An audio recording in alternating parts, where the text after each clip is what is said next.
Tonight on Boxing After Dark, you'll see rising star Fernando Vargas looking for a 14th knockout in 14 fights as he takes on Darren Macunski. And then comebacking Arturo Gatti, trying to regain his identity as the most exciting boxer in the sport, faces tough Philadelphian Ivan Robinson.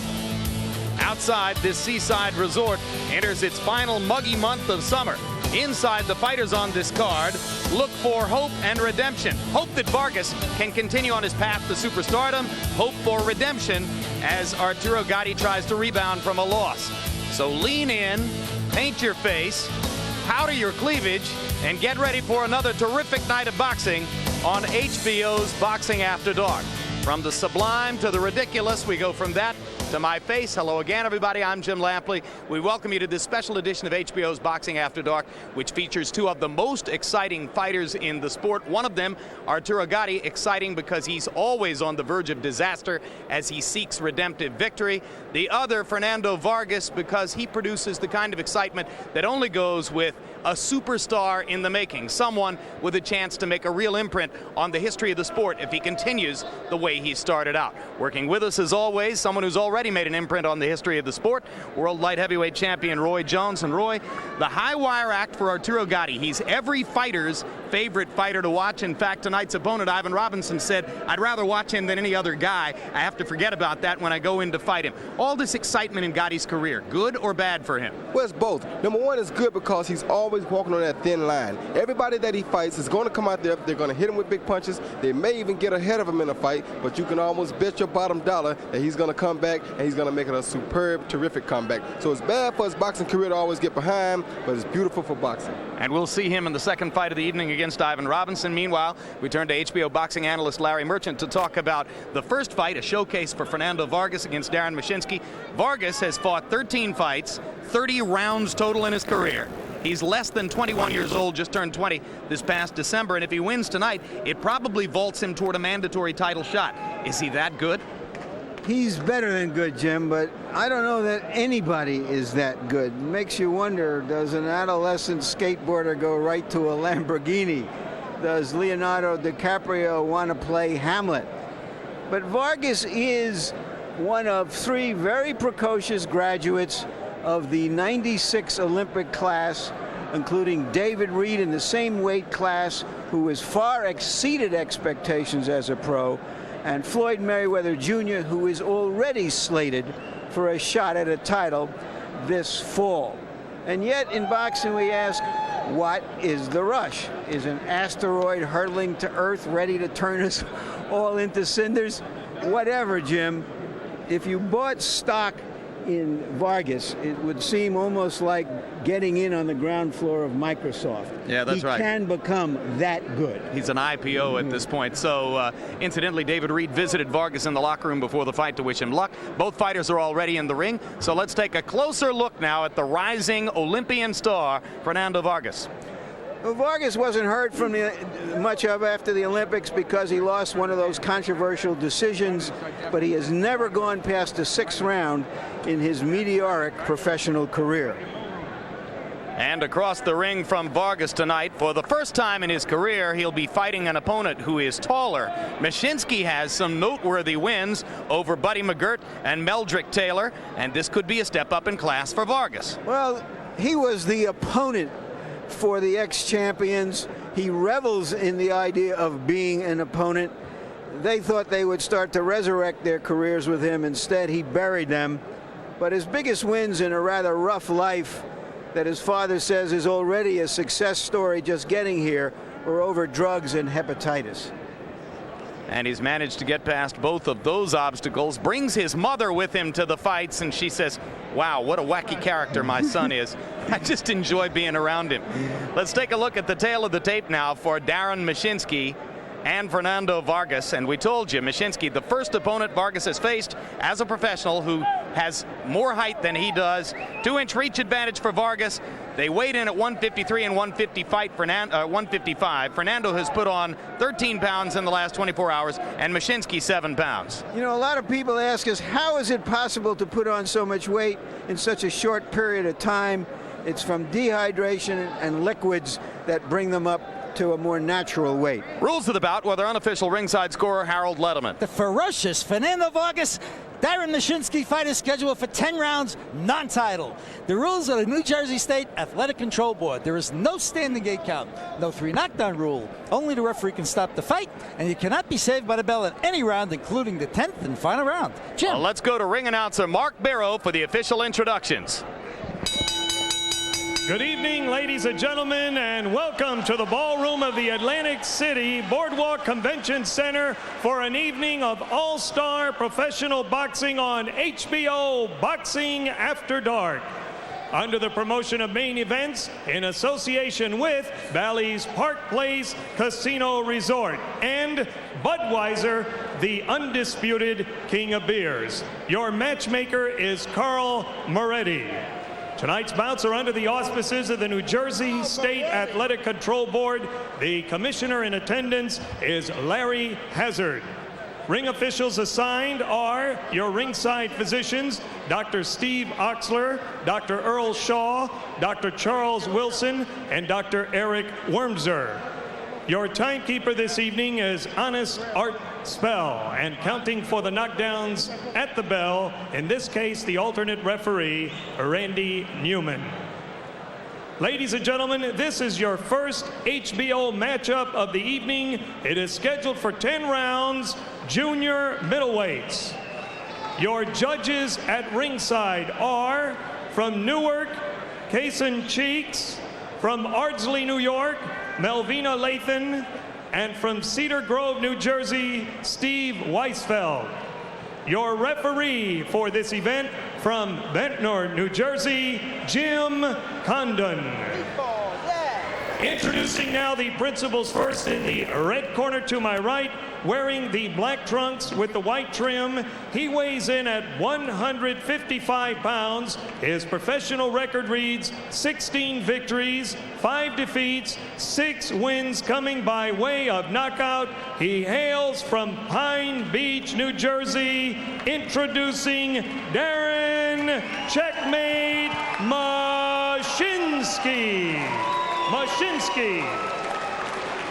His opponent in the blue corner, wearing the white trunks with the gold trim, weighing 153 pounds. He is undefeated in 13 professional bouts, all 13 wins coming by way of knockout. He hails from Oxnard, California. He is currently ranked number 10 in the world by the Budweiser ratings of Fight Game magazine, a member of the 1996 U.S. Olympic team. Introducing ferocious Fernando Vargas. 10 rounds, junior middleweights. Gentlemen, good evening. I expect a tough, clean fight. Obey my commands, and most of all, protect yourself at all times. Good luck. May the best man win. Touch gloves. Thank you. Good luck, gentlemen. Seconds down. Macunski looks like he came out of the same movie as Gaddy. He wasn't as quick on the draw. He got knocked off after the first act, and Gaddy spent the rest of the movie trying to avenge that loss.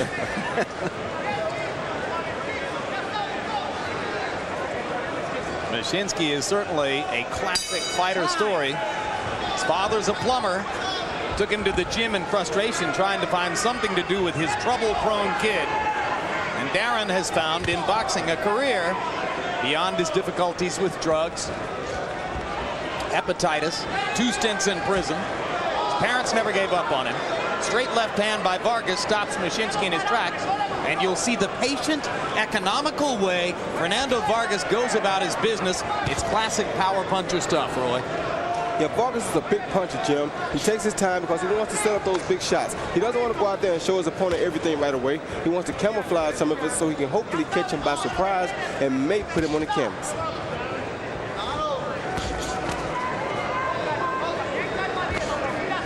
Vargas, 20 years old, from Oxnard, California. Son of Mexican-American immigrants who worked in the agricultural fields of California to make ends meet. It's been no silver spoon upbringing for Fernando. Takes a little left hand in close from Macunski. Macunski will tell you straight out, I'm awkward. I'm a clumsy-looking fighter. but I get the job done through determination.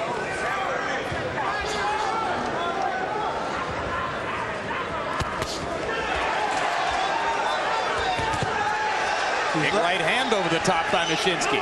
Yeah, he's even landed a couple of them. But an off-balance Macunski goes down from a straight Vargas right. And he talked about himself as an awkward, clumsy fighter. He got himself into an awkward, clumsy position. Yeah, he got overconfident then. He ran into a punch, and he has a nosebleed already. That right hand hurt him bad, though, Jim. He gets caught with another right hand like that, he may go out. Vargas with a left to the body. Macunski still moving, but obviously wobbled by Vargas's early punches. And again, we mentioned the economy.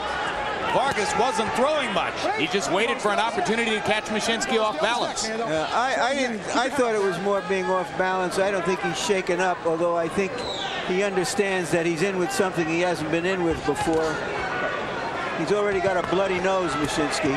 He's okay now, but he was shaken up by that punch. When he got up, his eyes were very glassy. I don't think he's ever been hit with any power like that before. Plus, remember, he's giving up a big weight disadvantage right here. Because of all the weight that Vargas put on in the last 24 hours. That's right, which is the advantage of guys dehydrating and putting on the extra weight. Straight right hand for Vargas, just missed. Digs a left to the body. It's been a good round for Fernando, who has bloodied Macunski's nose and knocked him down. Vargas looking for the 14th knockout victory of his early career. He took some hard shots from Anthony Stevens in his last win, but knocked Stevens out, just as he has all the previous opponents.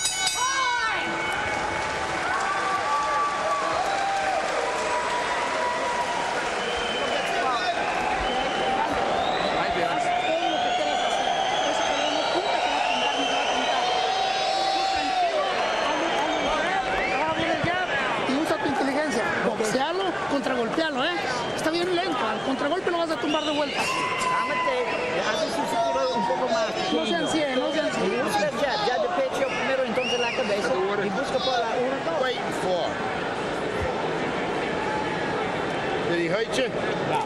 Well, let's Flash knockdown. I know it was. You were off balance to begin with. You heard Macunski call it a flash knockdown, and I think that's a fair statement. Seconds out. 2. Wait for the bell, Darren. You're back in your corner. Macunski says his life hasn't been boring. It wasn't boring in that round.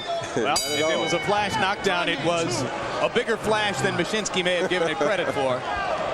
As you saw on the replay, the straight right hand landing flush on the face of Darren Macunski.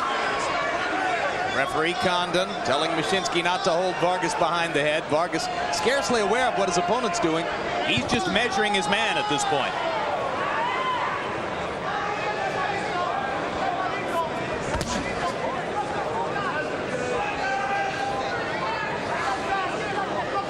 Macunski had the most optimistic take possible on Vargas's 13 consecutive knockouts. He said, well, obviously he hasn't been fighting anybody. I think that's a big advantage to me. You know, it would be a good idea if Vargas could get in some rounds before he tried to fight for a title, especially if he has to fight somebody like Yuri Boy Campus. But he doesn't look like he's trying to make rounds here, Roy. No, he's not trying to make rounds, and if he is, he's not trying to win the rounds that he's making. He's trying to knock a guy out. Break. And he wants to do that with one shot. But that's been his bread and butter throughout his career, so I guess he shouldn't change. Vargas himself said that he'd like to get in some rounds. He understands that there'll be tougher assignments down the road, but the natural instinct of a knockout puncher, when you have a target in front of you and you can reach it, you go for it, just like that. And that's why he goes for it, right there. Now that was a real knockdown. He really felt that one. He felt that first one. Bleeding out of both nostrils now. But he's all right, he says. Well, he won't make it out of this, I don't think. Minutes still left in the round. Plenty of time for Vargas to finish. And as he's shown early in his career, he can finish. Good left hand to the body by Fernando Vargas. There's a lot of time left.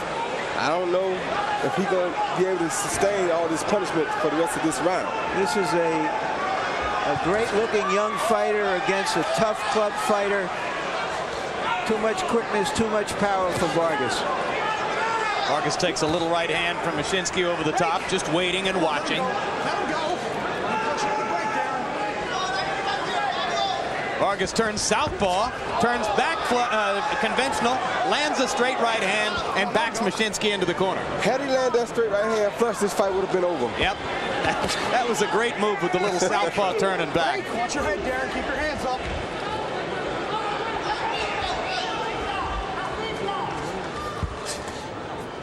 Break. Let him go. Let him go.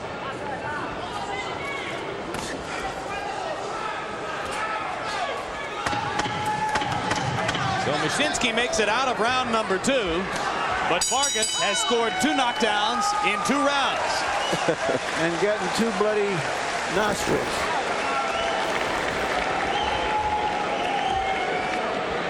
Come here, baby. Please stop reaching. Hey, you're reaching. You're reaching. Now listen to me. Come on. Knock that off. You're reaching. What do I do about it? Put your 2 hands and shuffle in. You're hesitating with your fucking punches too. Give me some water. Oh, you can do better than that. Come here. There's the reach in, the counter. You heard Macunski say to his trainer who was saying you were reaching, well, what do I do about it? What does he do about it, Roy? Well, he gets out of there. There's not much he can do. He's following Vargas. Vargas is a big puncher. He's leaving himself open. He's coming right down the middle. And he's going to run into that right hand every time. He has to come in from the left or the right side. He can't come straight down the middle of that Vargas. You may remember Macunski's colorful trainer, Al Certo, from his tour of duty with Buddy McGirt, who was his longtime protege and star fighter. When McGirt lost to Darren Macunski, Certo saw in Macunski the kind of bulldog competitiveness that he thought he might like to work with. Oh, he's a game competitor. Yeah, Macunski just shook off a nice right hand. He is nothing if he is not tough. Macunski trying to rough out, trying to get inside and brawl a little bit, hoping to make the fight a little bit ragged and unconventional, and hope that that will play well against Vargas's lack of experience. Vargas just being patient as always. And that's the best thing Vargas can do. The reason he beats these journeymen, to beat the journeymen, was because they weren't as strong of punches as Vargas is, and they came out looking to use him as a step ladder. Journeymen learn to take guys lightly, and they go in not in shape, not ready to go a full 10 rounds and have to fight all 10 rounds. So that's the way you can sneak in and beat a journeyman. Let him go. These up-and-coming guys, they're not out here looking for somebody just to get by. They're looking to knock the guy out. By way of increasing Vargas's experience level, it's probably good for him if Macunski gets even more unorthodox and bullies him some more, right, Roy? Yes, it is. He needs the experience before he goes in the ring with the world champion. Hard right hand by Vargas. Let him go. Lands flush on Macunski once again. Darren holds on to avoid the knockdown.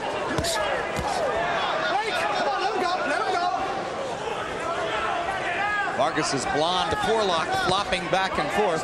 He has a distinctive fade haircut, carefully done for him by a friend who's a rapper musician in Oxnard. The friend made the 3.5-hour drive from Oxnard to Big Bear, California to do Vargas's hair a couple weeks ago and then drove right back. That's friendship. That's a dedicated friend. Fade in, fade out. Oh, little left hook underneath by Vargas. A couple minutes ago, Vargas threw a great left hook to the body, left hook upstairs combination. He's throwing some beautiful body shots in this entire fight, Jim. Macunski with a nice tackle in the corner. High tackle. Pounds Vargas against the ropes. Vargas trying to remain unruffled. I think Macunski landed a good left hook there, too, Jim. Well, he may get out of this round without getting knocked down for the first time. Get over his head. Let him go. Let him go.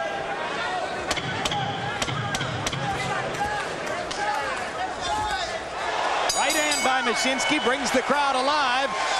As for the first time, Darren makes it through a round without getting knocked down. And still to come, Arturo Gatti back in action 7 months after his loss to Angel Manfredi. Just like Vargas, Gatti has spent a little time at the peroxide bottle this summer, and he'll be taking that summer tan and the slightly blonded locks into the ring against Ivan Robinson, a slick 135-pounder from Philadelphia. Come on, you got 2 of them around there. We got it, don't worry about it. You're starting to come around now, open up. Come on, baby. Be careful, keep your hands up. He's getting tired already. All right.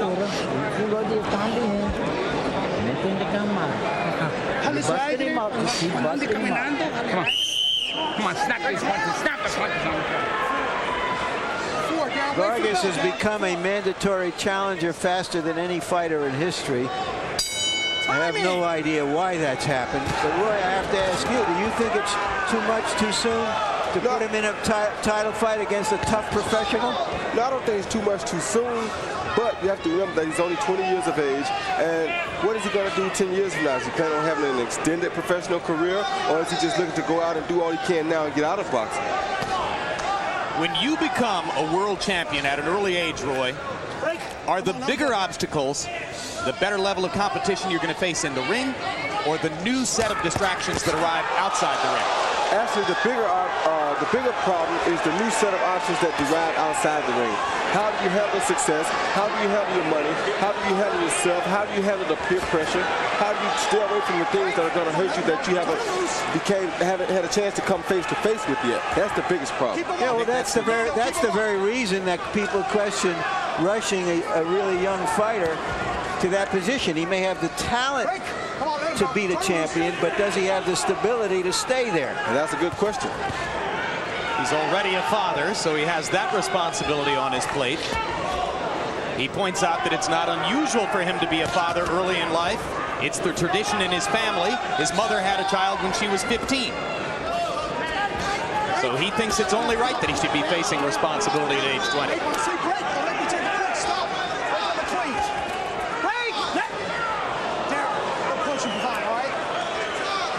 Referee Jimmy Condon having a hard time getting Macunski to box clean the way he wants him to.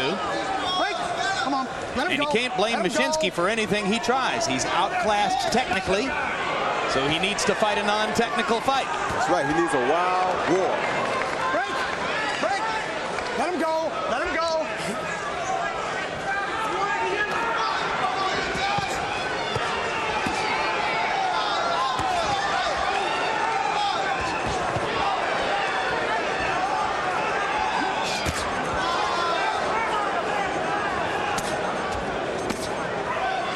Vargas finding it tougher as round 4 goes along to make solid contact on Macunski, who's gained a little confidence since the first couple of rounds. But this is the type of fight he needs. You know, he wants to, if he can go a complete round without getting knocked down, it's going to build his confidence every time.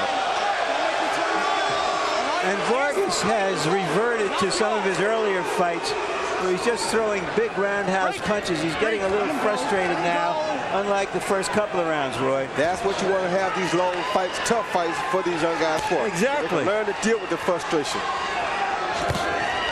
Good body shot by Vargas. Left hand upstairs by Macunski. Vargas stalks Macunski and throws the right over the top. Just as Larry said, trying to throw big knockout punches, landing enough to do damage, but getting a little wild as round 4 comes to a close. Oh, he has a bad cut too, Jeff. Oh, boy, does he have a bad cut. He's got a massive cut over the right eye. Does Vargas. Yep. We got it. Don't worry about it. We got it. Yeah. Listen to me. You have to use your jab now. If you wait on him to jab, he's going to come in with the head. The head. Where's the Vaseline? Put that Vaseline on. I got it. Don't worry, baby. Hold it. You're right. No problem. Good. Okay. All right, give me the water. Here. A su izquierda y contragolpearlo para que no arriesgues nada, Fernando. Two hands. The referee, James Condon, indicated that the cut came from a punch. This is the first real adversity in Vargas's career. Let's see how he handles it. Well, he's got the outstanding cut man, Joe Souza, in his corner. And there's a brilliant right hand up the pipe by Vargas. So with the new challenge having arisen, a cut over his right eye, produced, the referee says, by a punch. For the first time in his career, Fernando Vargas faces the real possibility of losing a fight. And Harold, the significance of the fact that Condon says the cut came from a punch cannot be understated here. Well, Jim, it's very important because if the fight is stopped because of that cut over Fernando Vargas's right eye, Fernando Vargas loses the fight by a technical knockout. So that's the way it goes. I've got it 40-34. Fernando Vargas, of course, he gets an extra point for each knockdown. 4-0, Vargas. Vargas really hurt Macunski's body right now. Oh, he's doing a job on him this round, Roy. He has come out with new concentration and fired body and head combinations from the beginning, making contact and hurting Macunski in the first minute of the round. Now Macunski bullying his way back into it. And this crowd is getting into the fight. And this is the fight that Macunski really wants if he can sustain the punishment from Vargas. And you see him waving Vargas in. Come on. Let's have more.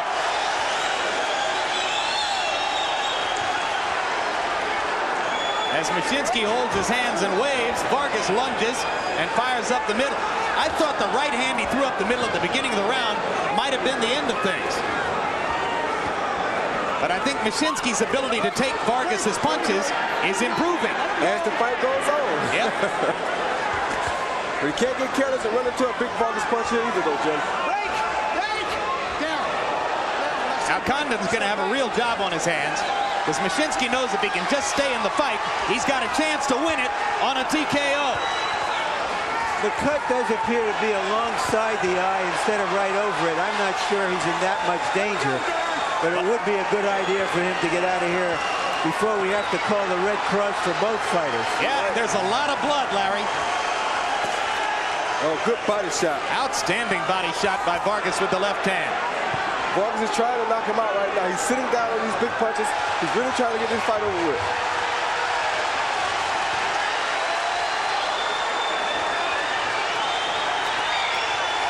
It is a huge, deep cut next to Vargas's right eye.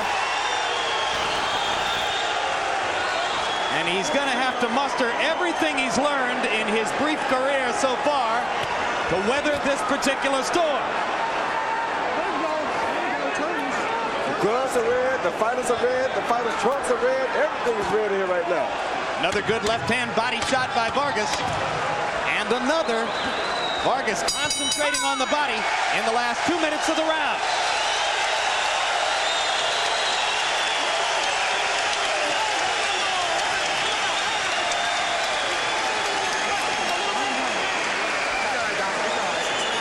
And the physician is looking at Vargas. Come on, calm down, will you? We're on fucking TV here. I'm in a fucking war here. We're all in a war, not just you. You ain't the only one in a war. What do you think you're the only one in a war? Come on, give me, Darren. Use your job, son. God damn it. Give me water.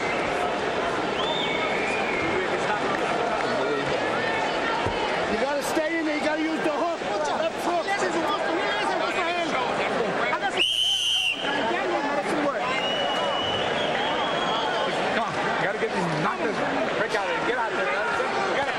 Vargas's corner telling him that he has to get his man. You heard Lou Dupas say you got to get him. Well, this is a pickup truck against a diesel 16-wheeler. Yeah. The pickup truck is right there with him. You see the score, and it's hard to imagine Macunski's anywhere in the fight on a scorecard somewhere around here. Letterman's scorecard is, of course, unofficial. But the danger is apparent as you look at the bloodied trunks and the bloodied face of Fernando Vargas. The one thing I don't like about Macunski's corner is every time he goes to the corner, he seems to be having a bigger fight in the corner.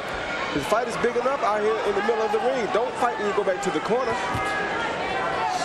Macunski is called checkmate because he played chess in high school. He came into this fight merely as a pawn in the chess game that Vargas is playing. But right now, he's standing up to him like a knight, I guess. Macunski wobbled by a body blow. Condon gave him time to catch his breath, but he never warned Vargas about a below-the-belt blow, so I'm not sure if he thought it was. Vargas is pulling out all the stops, but still with patience, still with the measurement that goes with the life of a power puncher. He's not just in there wailing away. He's waiting for his opportunities. Yeah, he's still looking like a professional athlete. He's looking very good. This is what you want to see in a young fighter. And he's getting just the fight that he needs before he fights for a title. I think he's getting a little more. You think Souza can get him to 10 rounds with that cut, Roy? I think Souza can. All you have to do is make sure he doesn't get hit on it too much. Got to keep his right hand up. Yeah, he ought to be boxing him a little bit here, Roy. Shouldn't he taking his time? Yeah, he should move around now. Use his jab to stay away from the guy so much. Then he doesn't absorb so much punishment on that cut.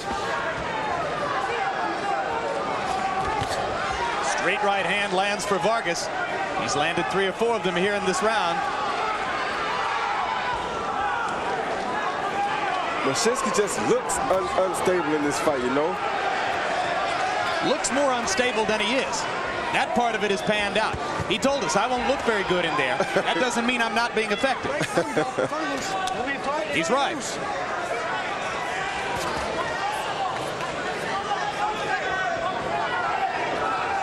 I think Fernando still should put punches together here. If he does, I think he still can get that knockout that he wants. But he's throwing a 1-2 right. Oh, good body shot. He's throwing a 1-2 right now, and I don't think he's going to be too successful with knocking him out with a 1-2 right now. No, he needs to come back with the left hook. It's his best punch anyway. Well, he needs to just fight. He needs to not try to do too much. He's trying to knock him out here, and he may get him. And Condon stops the fight. Macunski can't believe it. Jimmy Condon stops the fight as Vargas pounds away at a defenseless Macunski on the ropes. I'm not sure I believe it either, Jim. With 5 seconds left in the round, he's moving. He's weathered these storms before. I'm not sure the fight had to be stopped at that moment. I'm going to tell you why he stopped it. Why? Darren hasn't looked at him earlier and told him, don't let this guy take too much punishment, and that's why he hurried up and stopped the fight. 5-7 of 6. Wow. So you're saying that the New Jersey State Athletic Commission Chairman Larry Hazzard spoke to his referee. Spoke to the referee 2 rounds ago and told him, don't let this guy take too many punches. I could tell by the expression on his face that's what he was saying, and that's why the referee was so keyed in on the guy. Referring to Macunski. That invites the question, why is Larry Hazzard worried more about this kid taking punches than Vargas being chopped up like a piece of raw meat? I don't know, but when I saw Larry why doesn't he tell the referee, don't let the other guy shed too much blood? I don't know, but when I saw him point at the guy, I knew that's what he was saying. Harold Letterman, what's your take on what happened? No, my take is that Larry Hazzard always tries to do a good job. Larry Hazzard did the right thing. Macunski was taking a terrible beating. Larry, as commissioner, has every right in the world to tell the referee, hey, keep an eye on this guy, don't let him get killed. But on the other hand, Jesus, we all heard that 5-second warning, so help me God, they heard it in the rafters. You're right. So, you know, Jimmy Condon, I know he had good intentions, but I would have let it go to 5 seconds. Try to take care of the guy like the commissioner told him, let the doctor look at him and stop it in the corner. Very interesting. Nobody's more involved in what goes on in the ring in his state than New Jersey State Athletic Commission Chairman Larry Hazzard. He is the most hands-on boxing official at the state level in the country, right? There's no question that Larry Hazzard does a great job, and he did a great job here. You know, he was trying to protect Darren Macunski, who was taking A terrible beating. On the other hand, you know, my take on these things is if you hear that 5-second thing, you know, the hammer go off at 5 seconds, let the doctor look at him in the corner at the end of the round. You got a point there, but Larry probably was looking at as how unstable Macunski is, just like we were, and he probably thinking that Macunski is in a lot more trouble than he really is. Well, so for the second time in his career, Vargas is stretched into the 6th round, winds up with it. Now, we think that that may have caused the cut right there. And if that caused the cut, and that was back in round 4, if that caused the cut, then it was a headbutt that caused the cut. Here's another look. Boom. Yeah, that looked like that would cause a cut. Yep. And that's exactly the spot next to the right eye where the cut materialized. In other words, what we're saying is, in our videotape room, we have not been able to find a punch which would have caused the cut. Now, here's the stoppage. Here's the stoppage, and you can see what Vargas is doing to Macunski. But again, the 5-second warning has been issued. The round is coming to an end, and Jimmy Condon steps in. It's just tough to see it happen that way. You know Jimmy Condon and Larry Hazzard are looking to protect the guy, and Vargas is doing the right thing. Put the pressure on because the guy looks unstable to us too. But with 5 seconds remaining, you want to see the gutsy guy get the chance to finish. All right, now let's hear it and see it in regular speed. And we'll stay out, let you hear what was happening. Listen for the 5-second warning.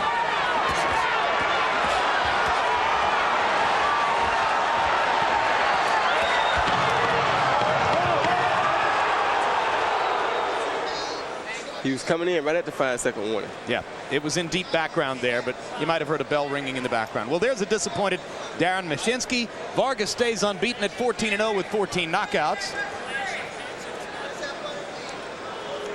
And let's hear the official particulars from Mark Barrow. Ladies and gentlemen, the time, 2 minutes, 57 seconds of the 6th round. The winner by technical knockout and still undefeated, ferocious Fernando Vargas.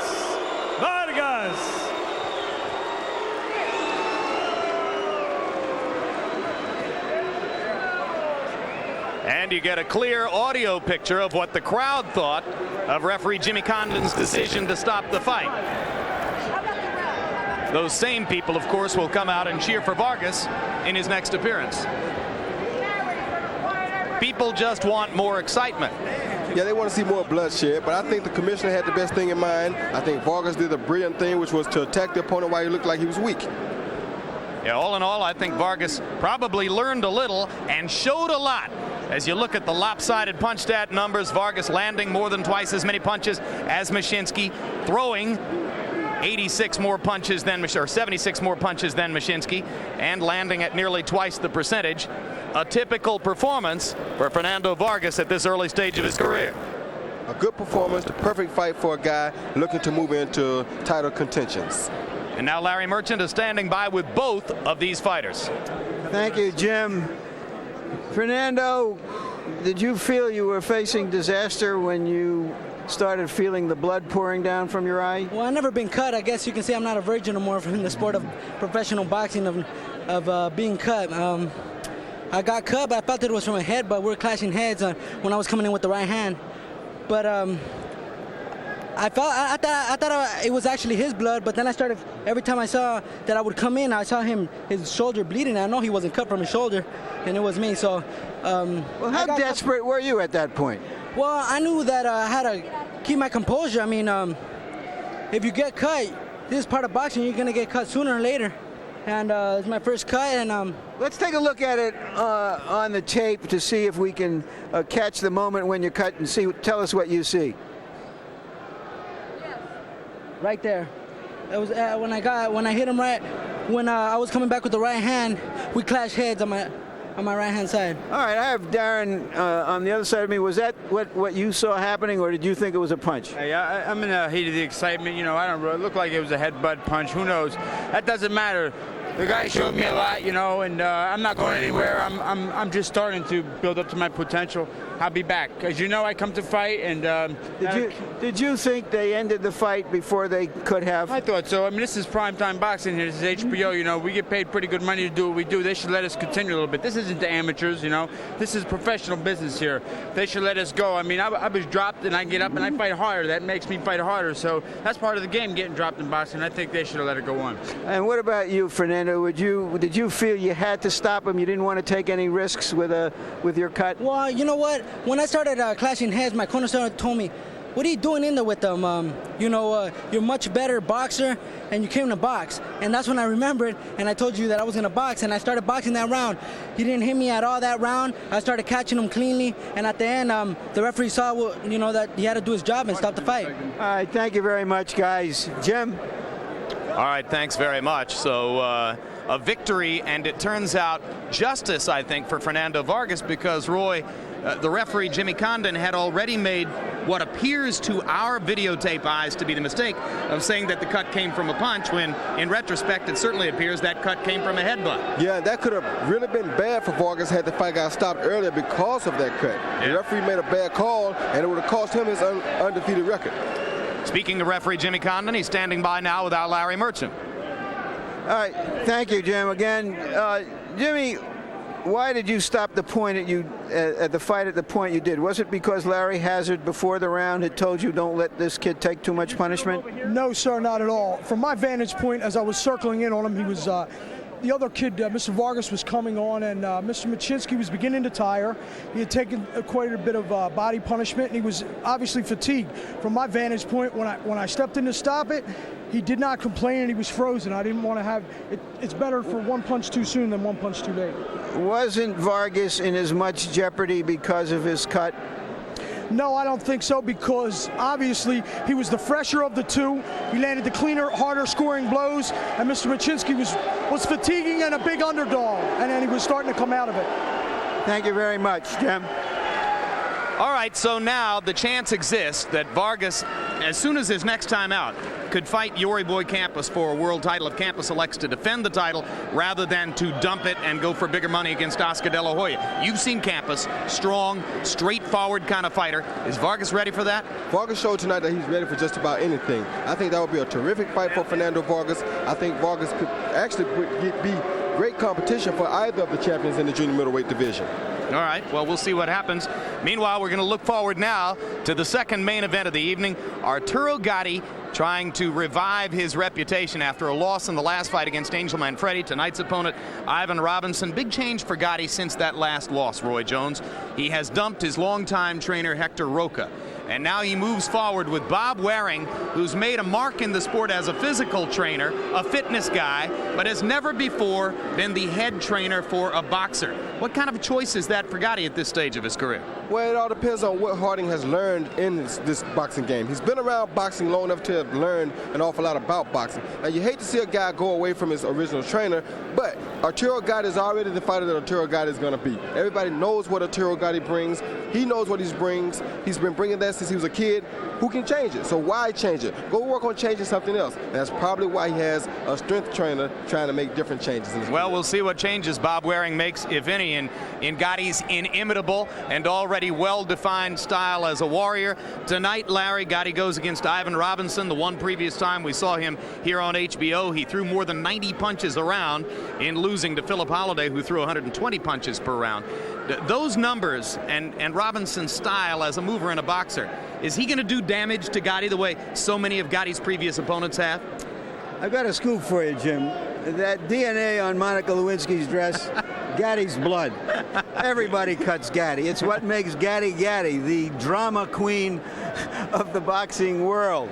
The interesting thing about Robinson before this fight is how much praise he's heaped on Gatti, as though he's trying to soften him up for the gloves that he intends to do some cutting up with later in the fight. He says that Gatti may be from Jersey City, but he's a Philadelphia fighter, the highest praise a Philadelphia fighter can give to another fighter. He says about Gatti, what God had in mind there was a fighter. And he also says, when you have him hurt, that's the time to get away from him. What Gatti has said is, you don't bring a knife to a gunfight. Gatti may have the bigger weapons, Jim, but knives do cut. And you don't necessarily need a knife to cut Arturo Gatti. You can do it with a spatula.